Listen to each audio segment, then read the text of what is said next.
I've officially been touring around Europe for 2 weeks now, so I thought it'd be fun to do a video where I talk about all the differences I've noticed between America and Europe.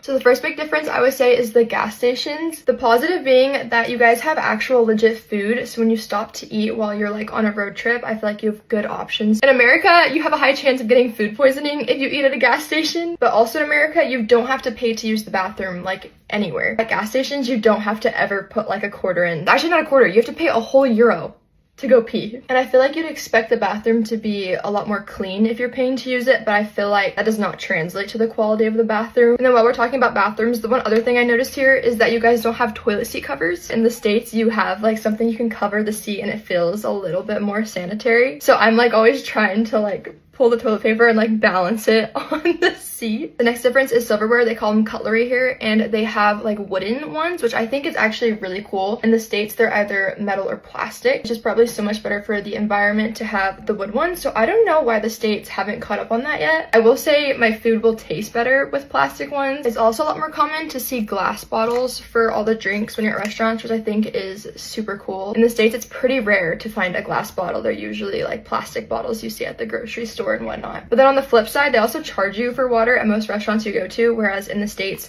you'll usually just get tap water and you'll have to like pay 5 euros for a tiny bottle of water. Okay, we learned this the hard way the first time we came to Europe. We didn't know that there are speeding cameras when you drive, so when we visited Switzerland, we got home and ended up having like $1,200 in tickets from one day. Because it's cooler here a lot of the year, they don't have AC like we do in America, or they don't run it like we do. So we've had quite a few hot nights in hotels. Even the vehicle we're driving around, it doesn't have AC in the back, so if it gets hot, we just have to prop the windows open. And then speaking of hotels, we've stayed in quite a few jumping city to city, and what I've noticed is that a lot of them don't have a door on the shower. It's honestly probably been my biggest pet peeve, is that when you're taking a shower, the whole bathroom floor just gets soaked and there's nothing you can do about it. I will say I love how walkable all the cities are. I love how public transport is so easy to get on and off. I love listening to everyone's accents. I love how they say cheers. Most of my crew that I'm traveling with is from Scotland, so it's been fun to find just all the differences. Like, they don't know what fruit snacks are here. Touring here has also just been so fun because you're traveling country to country rather than state to state, so there's always a fun new landmark to see. You can literally drive 5 hours and experience a new culture and hear a new language being spoken. So now I'm super curious, if you're from here and you visited the States, what other differences you may have noticed that I missed. And then also let me know if there's anything I need to do while I'm in London, because that's where we're headed to next.